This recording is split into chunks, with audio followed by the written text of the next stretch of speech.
Армысыздар,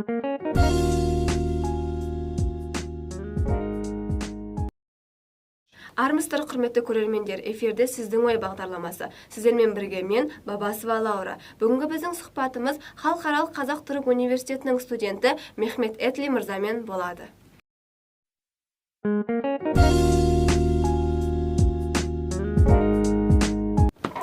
Merhaba, hoş geldiniz. Hoş bulduk. Size biraz sorularımız olacak. Size ilk sorumuz, Kazakistan'a neden geldiniz? Evet. Kazakistan'a geldik. Tabii ki bunun tek ve en güzel nedeni vardır.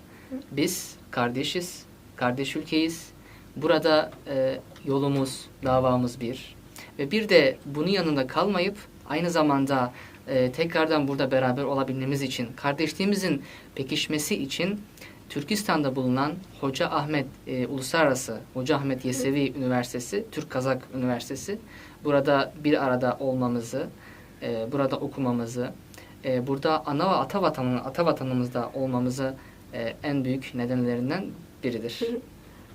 Tamam, teşekkürler. Size ikinci sorumuz, Türkiye'deki Türkler bizim hakkında, yani Kazaklar hakkında neler düşünüyorlar? Evet, tabii ben Türkiye'de burada da oldum. Daha sonra Türkiye'ye de gittim. Bundan önceki zamanlarda da tabii şunu öncelikle çok iyi biliyoruz. Kazakistan kardeş ülkedir. Evet, Buralar bizim ata vatanımızdır. Bu yüzden tabii ki burayı güzel görüyoruz, burayı seviyoruz. Tabii ben gelmeden önce de Kazak kardeşlerimle, abilerimle birlikte oldum. Tabii buradaki Türkler de, yani Türkiye'deki Türkler de tabii Kazakistan'ı güzel görüyorlar, seviyorlar. Tabii ki sevmemeleri zordur, imkansızdır. Ata vatanı, yani bizim vatanımız olduğu için buradaki insanları da, burayı da çok seviyorlar. tamam.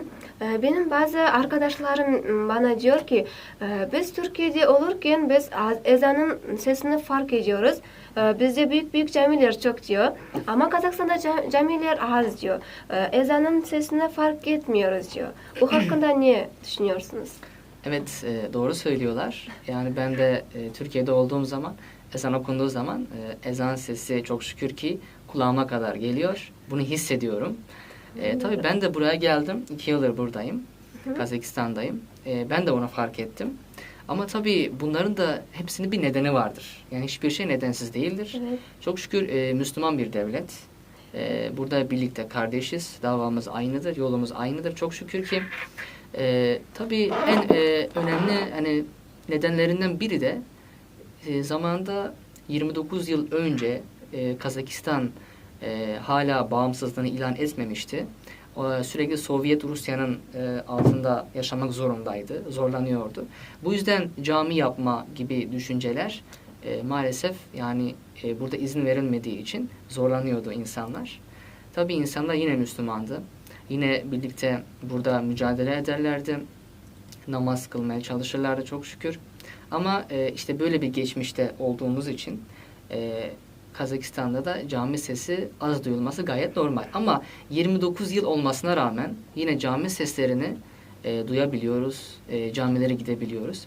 Ama Türkiye'ye baktığımız zaman, bu konuda karşılaştırdığımız zamansa Türkiye'nin tabii köklü bir geçmişi var. Kazakistan'da köklü bir geçmişi var.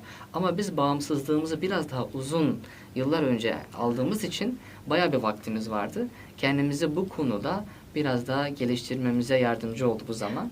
Bu yüzden bu nedeni, açıkçası böyle bir neden, bu kadardır. Tamam, anladığınız için teşekkürler.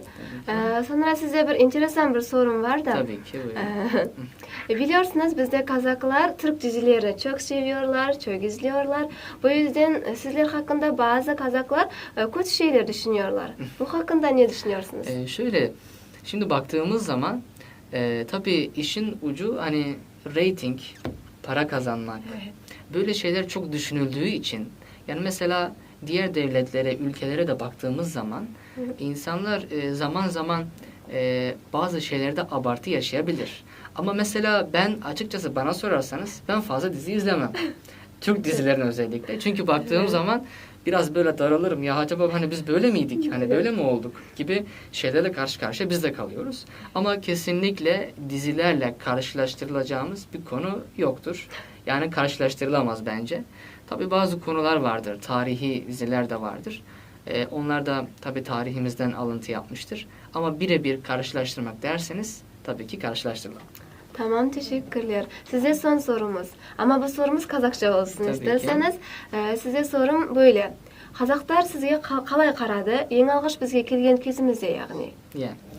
Kazaklar, men 2 yıl oldu Kazakistan'damın.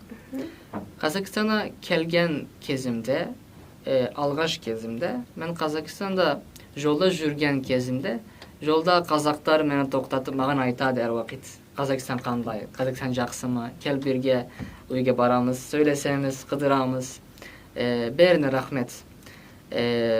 Men onlar men birge boldum, sizler men birge boldum. Siz bizi jakсы qaradınız. Kazakistan'ın Astana kalasında, Almata kalasında, başka kalalarda boldum. Bäri bizge jakсы qarады, jakсы aytdı. Jасы ülken kişiler jakсы aytdı bizge. Bärine rahmet.